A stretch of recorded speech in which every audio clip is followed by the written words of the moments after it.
since there's only a few of you here, this probably won't take the whole time. There'll be time for questions or comments after I'm done speaking. This is the topic of my dissertation, so a lot of it's still in progress, and some of it I can't talk about because it hasn't cleared the IRB yet, and I do human research, so some things I can talk about more generally but can't include specifics for it. I have a Twitter that I'm active on with other people in the disability community.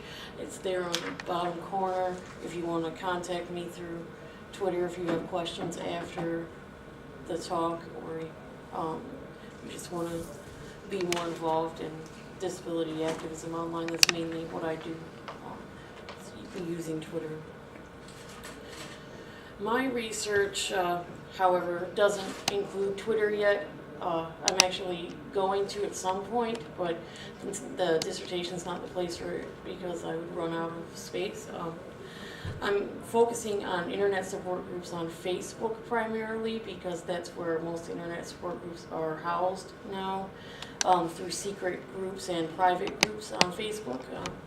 Before Facebook existed or was really popular, these type of groups existed on message boards that were run by medical type websites like Living Well or WebMD or things like that, where people could communicate with each other through messages that were kind of just like bulletin board posts, and then you could reply to them. And I kind of found these several years ago because I grew up here in Detroit, but then part of the time that I was not living in Detroit, I was living up north, and I was the only person that I knew that had cerebral palsy. So I was looking around on the internet to try to find more people that had cerebral palsy. And then when I developed lupus and multiple sclerosis, I started looking for people that had the same situations as me going on. And I found the traditional message boards at that time, and then every one of those message boards moved over to Facebook. And there was kind of an interesting change when they moved to Facebook because of how Facebook is structured, with having to have a real picture and a real name, and the ways that you can communicate using Facebook.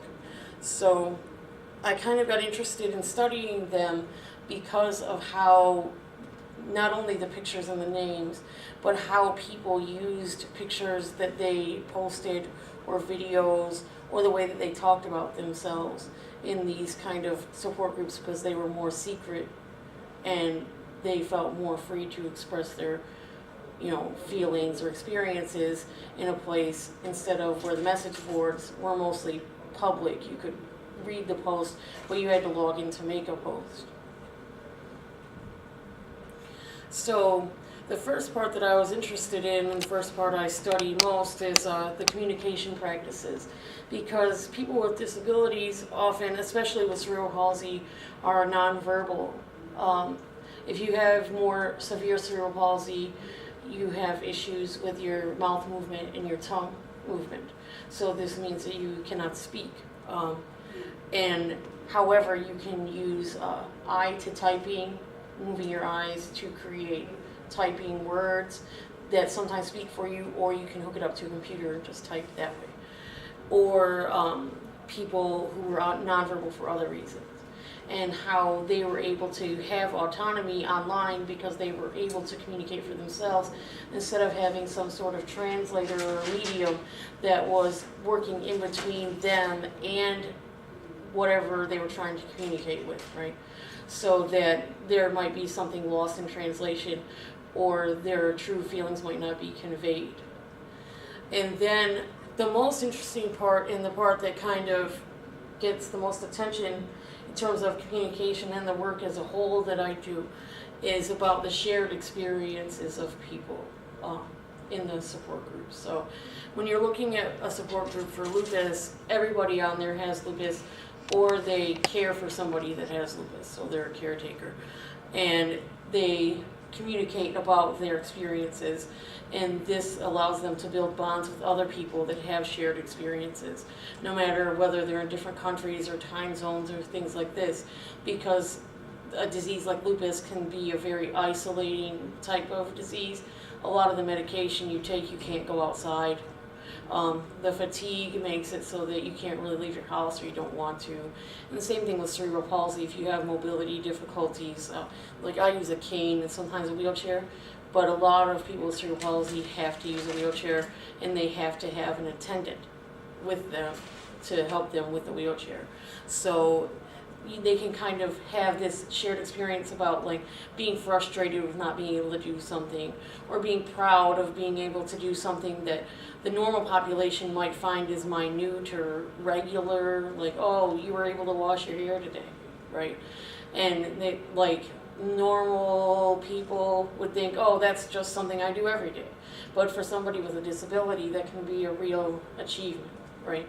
So they create these bonds that help them foster relationships with people that they might not have had, to try to move forward in this isolating experience with other people, which helps them form a more stable identity.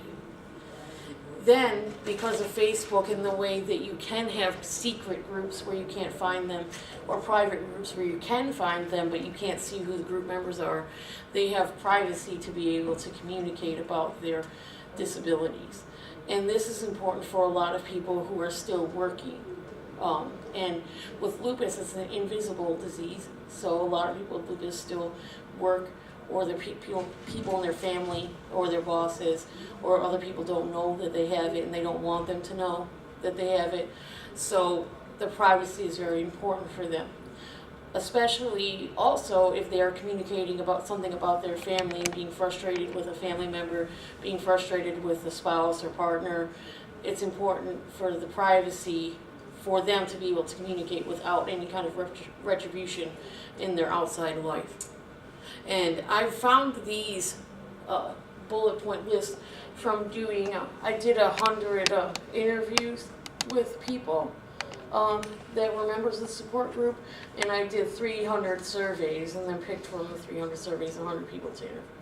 And these were the most common topics that came across. So the other aspect is expertise. So when you're a member of a support group and you're new, sometimes you don't want to communicate, or sometimes you're afraid to.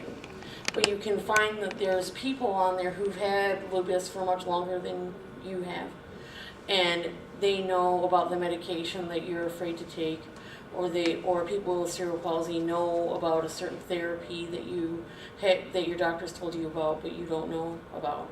And a lot of people find that the only time that they can find expertise from another person who has the same disability as them is through an online support group, because many of the people don't believe or trust the expertise of their doctors as much as somebody else who has the same conditions. And then the aspect of accessibility, I already discussed how people who are nonverbal are able to access communication that they would not normally be able to access. But also people who have debilitating mental health issues are able to access a community of people that they normally wouldn't be able to. And then there's the aspect that most people talk about where your body isn't part of the communication, right? So they feel that it's more accessible in that way because they feel that people are more likely to listen to them or pay attention to what they're saying if their body isn't attached to what they're saying. Because sometimes when you talk to a person face to face, they can become distracted by whatever your disability is and not focus on the words that you're saying. So that's the most important part of accessibility for the people that I've interviewed in the surveys, was that your body isn't part of the communication. Then the aspect of community. So a lot of people in the past didn't think of online spaces as communities. They just thought of them as spaces where you could communicate, but not as communities themselves. And starting in around 2012, but more so in 2014, people have found that virtual communities are beneficial to people with disabilities and people as a whole if you can become a member of a virtual community. So even something like Twitter, where it helps your physical and mental well-being because you have a community that you belong to, and it makes you feel like you're part of the wider world. And also that virtual communities remove the barriers to communication that might prevent people from being able to communicate their needs, being able to advocate for themselves. Participation in online support groups leads to people being able to better advocate for themselves at the doctor, because they learn things from the support group, or they ask questions, or they ask people questions that they should ask their doctor, so that they can become better self-advocates. Now, after communication, because communication is a significant part of forming identity for people in online support groups, the way that they communicate is very integral to their identity. They can choose how to represent themselves, and interestingly, it's something I'm still working on, is that some people use pictures of what they see as an idealized body. So sometimes it's an athlete or a model or just some stock picture of a person, and they use that as their profile picture on Facebook because that's how they want people to see them. And I'm kind of still working with that and trying to find scholarly research that explores that a little bit, but there isn't much, because what does exist talks about catfishing, and from what I've seen, this isn't so much catfishing, it's more of a way for the person to show who they feel like they are inside. So the way that some people represent themselves takes the focus off of the way that their body is represented. Some people will post pictures of cats, or their favorite possession, or their other pets, or their children, or different things like that, so that they can feel connected to the community, but their body isn't present. And this is true also in the comments or the posts. Some interesting posts that I can't share here because they have names attached to them still. People will just post a picture that they drew or painted, and it'll say, "This is my day today," and it'll be like pink one day, and then if they're having a bad day, it'll be purple and black, right? And some people will just do this all the time. Or people will talk about themselves in the third person as a way to communicate, so that their disability is separate from themselves. And that's how they create their identity. They're one person in the support group, and then they're a different person out in the wide world. The strange thing, and the kind of problematic thing about having groups on Facebook, is that people sometimes feel the need to have multiple Facebook profiles, because Facebook requires you to have what they see as a real name, right? So if people don't, some people are so afraid that they're going to be found in a disability support group that they create a different Facebook profile specifically for support groups and group membership. And with that, they won't include a real picture. It'll just be something that represents them, but it'll have, sometimes their name will be backwards, or it'll just be what they would like to be called, a nickname or something like that, but not anything that can be traced back to them. Also, interestingly, maybe because I research lupus support boards more than anything else, lupus support boards have a primarily female membership. Also, since I've started researching, I've found that the membership of lupus support boards is almost 70% Black and Hispanic women, because lupus affects Black and Hispanic women more than white women. So it's kind of representative of the population. However, there's something interesting that I'm working with in terms of when they do have a male member in the group and how they interact with the male member. Because I've seen a couple instances where they forced a male member out of the group, even though males do have lupus. And I think it's a safety issue where they don't feel safe with the male there. Sometimes they don't believe the male has it, or something like that. And I'm kind of working with that too, because that's an interesting aspect of identity, because it's a primarily female identity. and it's a primarily marginalized identity. So when I participate in the groups, because I am a Hispanic person, I can communicate more with the group than, say, a younger person who identifies themselves as white can. And I'm also interested in that dynamic of communication as well, like what the barrier is.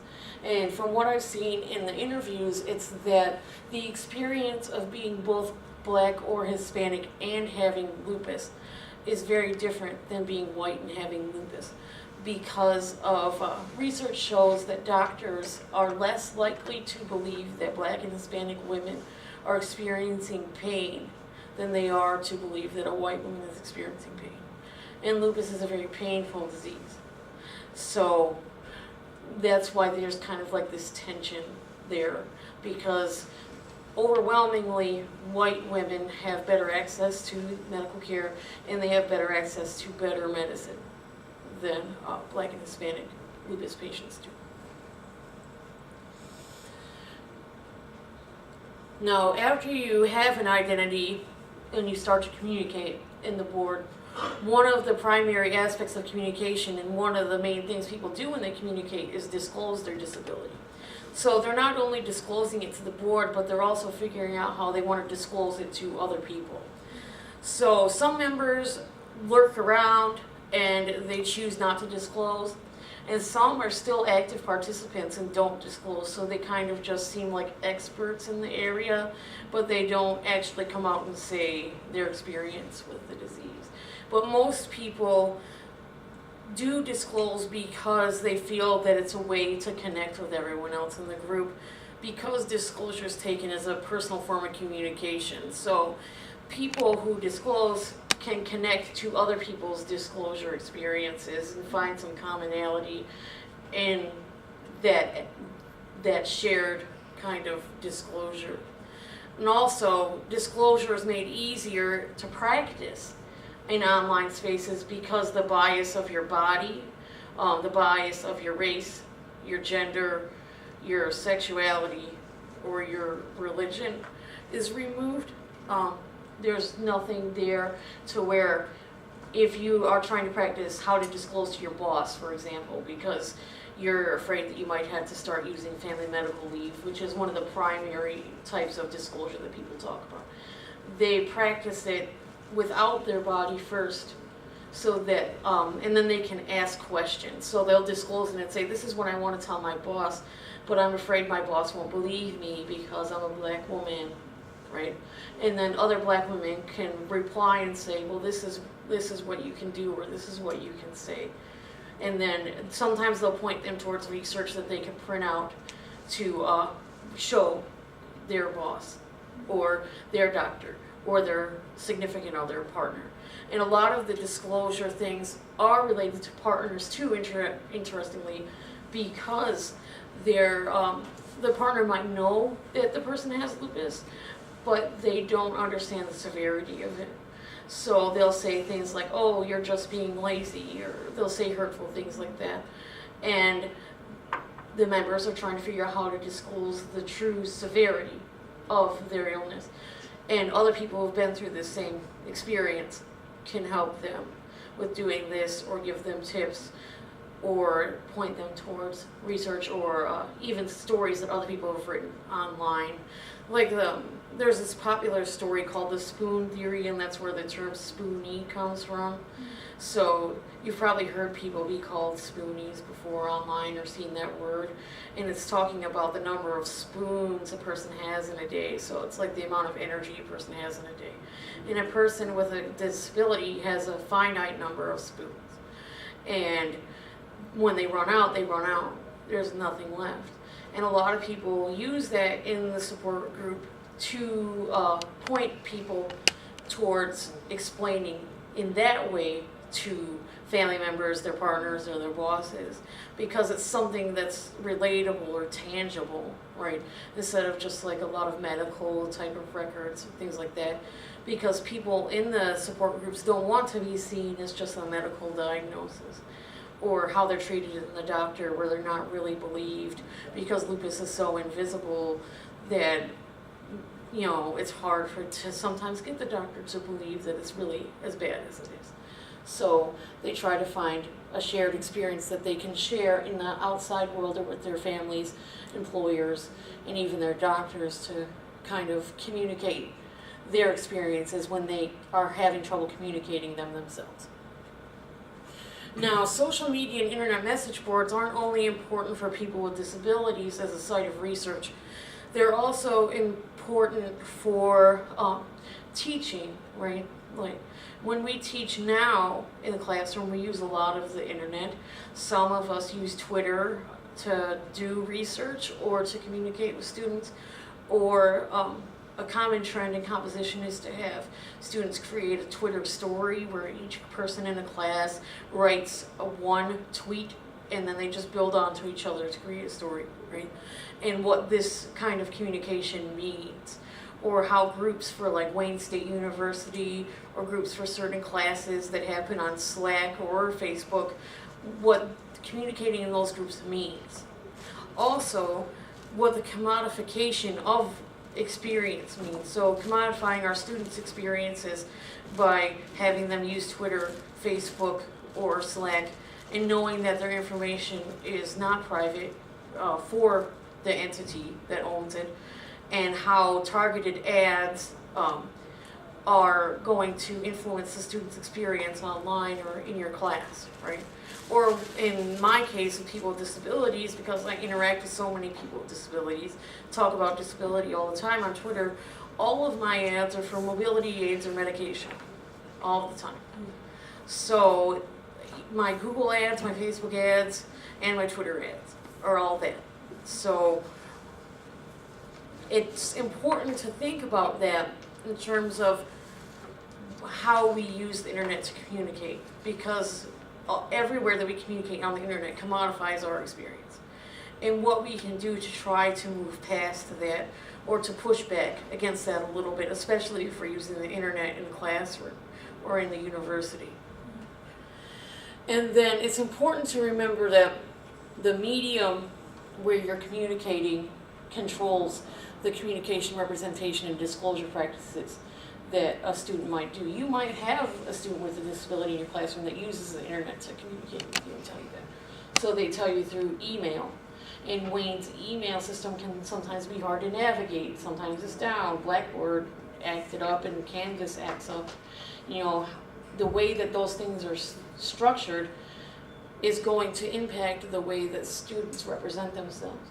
And it's important to think of it in that way as well. So it goes beyond just looking at disability support groups, but as internet spaces as a whole shape the way that people communicate, and the way that people with disabilities are forced to communicate, are forced not to communicate, which is more what I'm looking at. So how spaces are made inaccessible. Because Facebook, you can't use a screen reader on Facebook because it uses a series of frames to create like the little sidebar that scrolls and then the other part that scrolls. So you can't use a screen reader on there. It won't read properly. So that makes it inaccessible to a large population of people. And Canvas does a lot of the same thing because it's a series of like flash frames.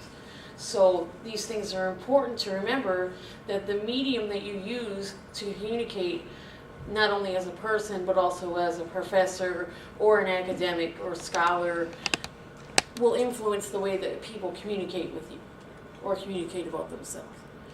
So what I'm interested in beyond my own dissertation is how we can create supportive spaces for students, for people in general, that don't turn their experiences, which are often harmful or personal, into capital gains for Facebook, Twitter, the university, and what we could do about that as instructors, academics, or online activists.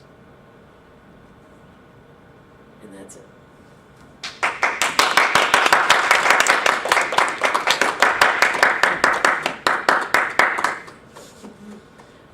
Do you have any questions or comments? Yes.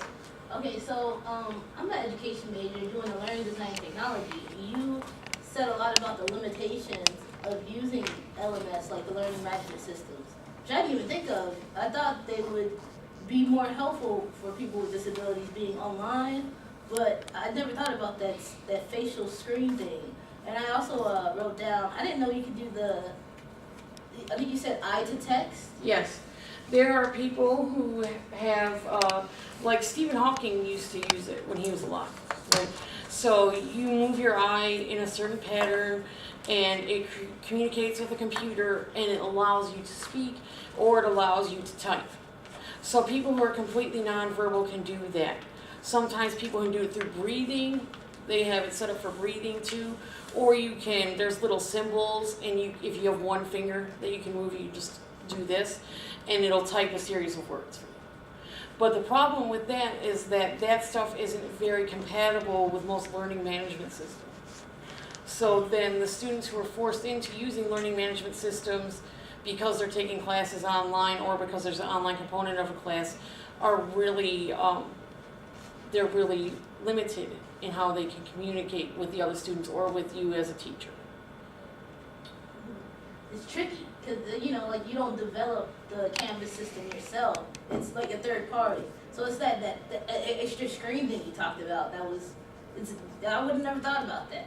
I would have thought it would have been like instantly compatible, but like the layers making that app. I don't know how to explain it. It's weird. It's just like you would think that they would think about something like that. Well, some people do think about things like that. They call it universal design, right? So they try to make a space universally accessible.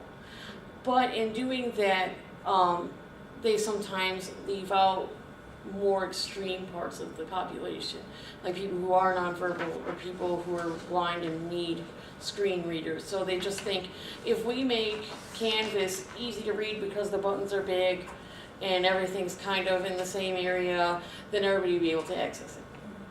What you can do as an instructor in that is if you find a student is having trouble with Canvas in that way where they can't use it, you can report that to the office here that manages Canvas, and they can, because they have some leeway with how Canvas runs, they can tell you how to modify it, or they can contact Canvas and say, well, this is what's happening. And then Canvas can begin to work on that. Because if nobody says anything, then nothing's going to change. So you can always kind of keep a log of things that are happening for yourself and then report them to the online learning area of the university. I have a question. Yes. How, within the different support groups, how are they monitored to make sure that the information that's shared is like correct, if that's it? Like, let's say that you go on and you're like, hey, like today this is what I'm dealing with. Does anybody have any remedies or like ideas on how I can like? Oh, people police themselves, and that, I guess you would say. People police themselves. Yeah, okay. so like if Okay. you say, I am having this type of pain today, and then somebody says some really random, Yeah. like homeopathic remedy that Sure. other people say, oh no, that's harmful. Yeah. Like yeah. they'll comment on it and say, oh no, Okay. you don't want to do that. Or, Okay. you know, and there's rules in the support groups that say like you can't try to sell these kind of I was like gonna ask that remedies, next. Okay. and you can't give direct medical advice. Okay. You can't say certain things to people. You can't message them outside of the group. Like everything has to be kind of open and public so that people don't feel like they're being personally attacked Okay. by somebody. And then is there ever a time when people are like, hey, let's meet up and talk about this, or let's. Oh have yeah, dinner or something there's like that? people that do that. Like they'll say, I belong to this support group. Like there's one for Detroit, right? Okay. So there's a Lupus Detroit organization, Okay. and people can go on there and say, oh, I'm a member of Lupus Detroit, and we're having a meeting on this date. That's So if you want to come, you can come. Or, Lupus San Diego, or Australia, or all these different places. Cool. And they'll say, oh, I know, or people say, I live here. Do any of you live near me? And then people will say yes, and then sometimes they'll meet up, or they'll ask, I live here, do any of you know of any resources for people like me?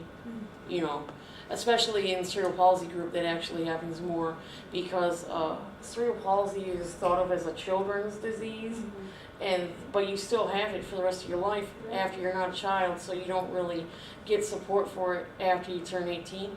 So people come on there and say, well, what is the kind of support for adults? And other adults will be able to help them find something in their area. Thank you. I think, yeah, sure. I was just wondering if, in your research, if you had run across like the discovery process, like how do people, especially with lupus, which is a diagnosed disease, right? Yes. So how do people go from, discovering that they have a disease to finding out about these communities and like I'm sure that they have varying levels of. Yeah, the interesting thing about lupus is that people sometimes suspect they have it for a long time before they're actually diagnosed. So a lot of people in the group don't actually have a diagnosis yet. So they will post their blood test results and they'll say, who had blood test results like this at this time in their life?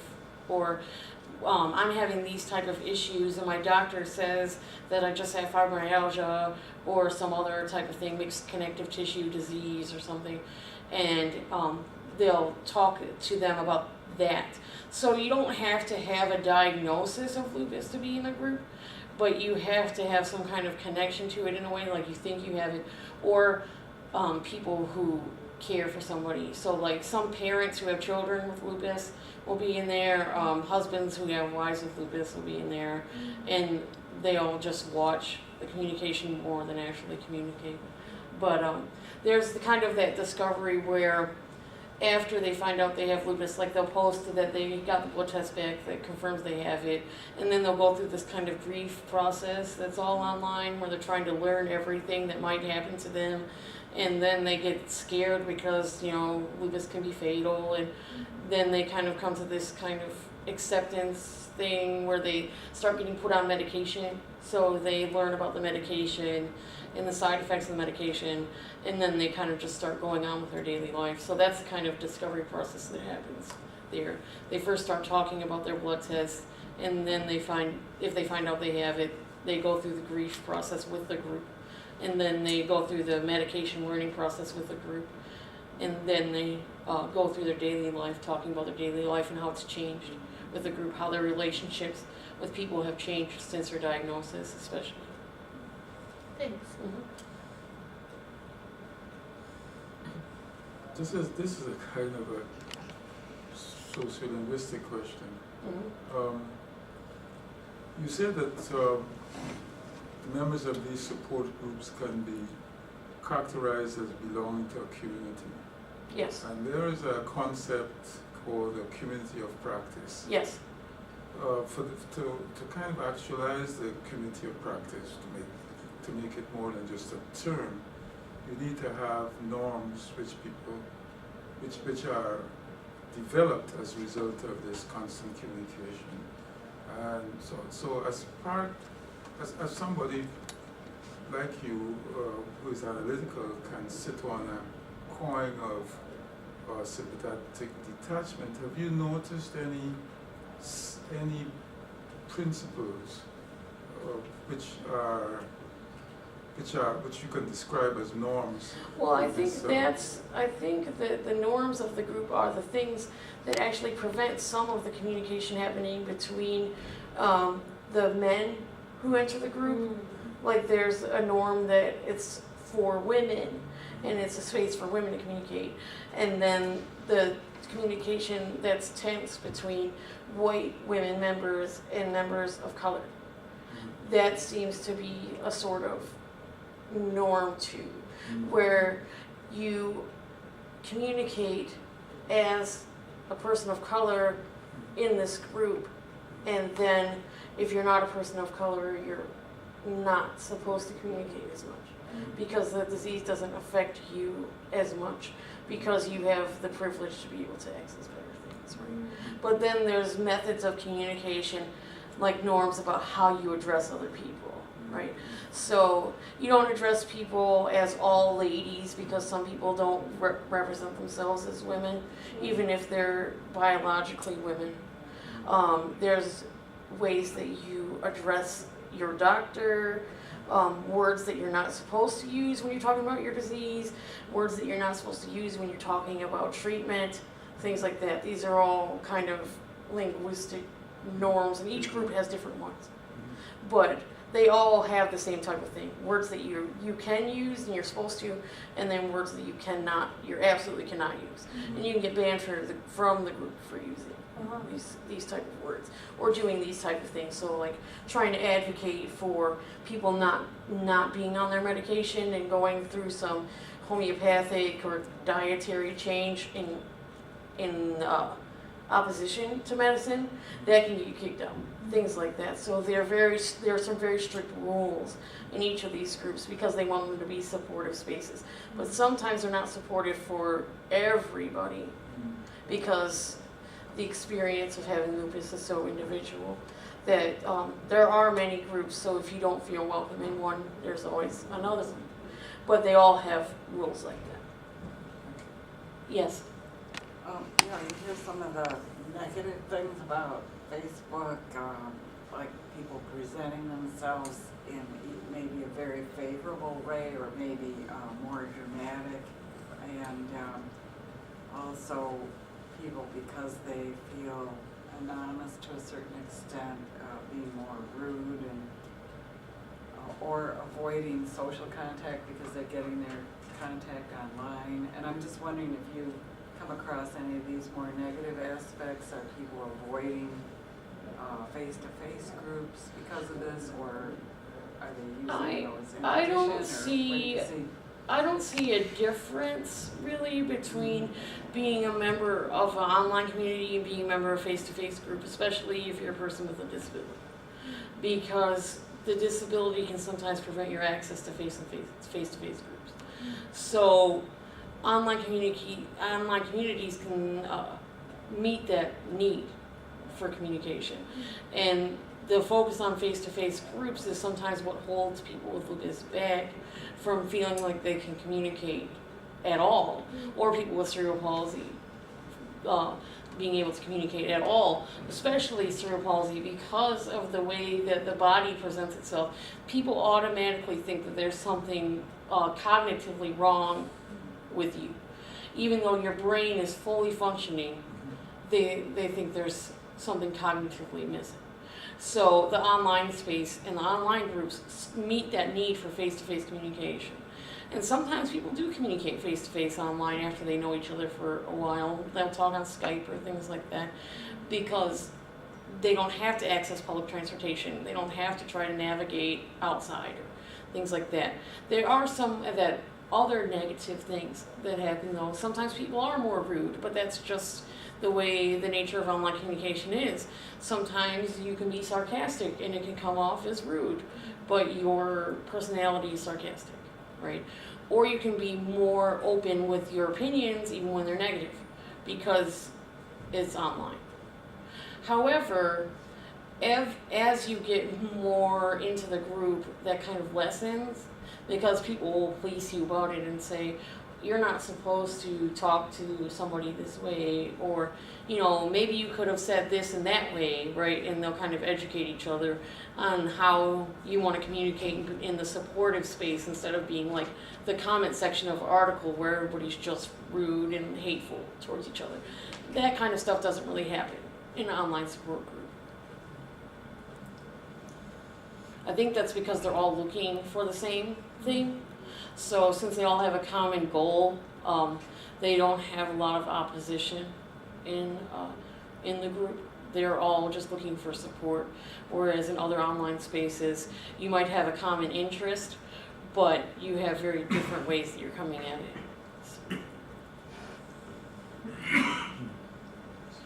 Is there any other questions or comments or anything that you would suggest that I research more? Yes. I was eavesdropping earlier, and you said you were going to be teaching online. I teach online now. That's what I want to go into, online teaching. How did you get into that? Well, through the English department, they place you either on campus or online in teaching. So after you teach on campus for a while, they move you online, especially if you've shown an interest in it or worked with people online in the past. So basically, to get into something like that, I used to teach online in high school too. To get into that, you have to show some sort of interest in technology and in improving online teaching. Improving the methods of teaching online, because online teaching is seen as kind of subpar to face-to-face teaching. So it still is, even though, you know, it's been around for a while, it's seen as a subpar teaching medium. So you have to kind of go in there with the mindset that you want to improve something. So when I do it, I always talk about trying to improve the access to materials, right? Or the space for communication, or things like that, making it a more accessible type of communicative space, like the classroom is, but without the barriers that the university buildings and stuff provide. So that's kind of how you can get into that, is just by researching how to improve online course management software, the problems that people with disabilities have with online course management software, teachers with disabilities have with it.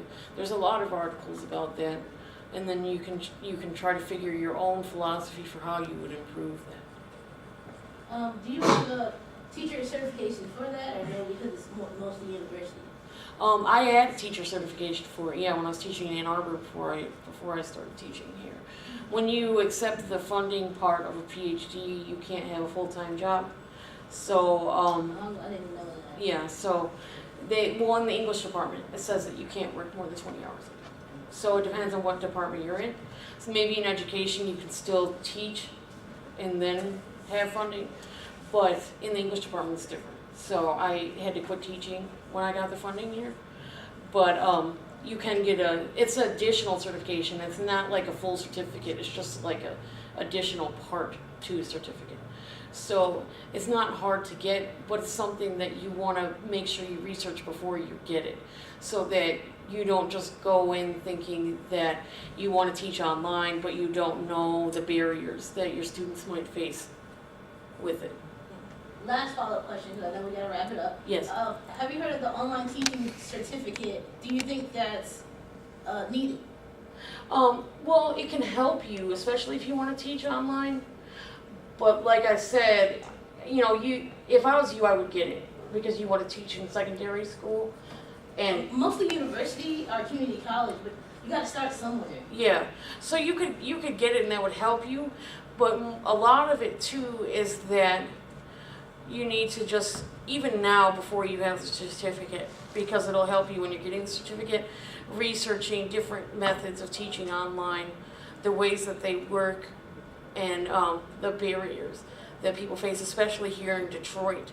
If you're planning on teaching in Detroit, there is a technological barrier, not just for people with disabilities, but for people in general, because most of the students who go to high school, middle school, elementary school in Detroit don't have computers at home, or they don't have, sometimes people only have smartphones, right?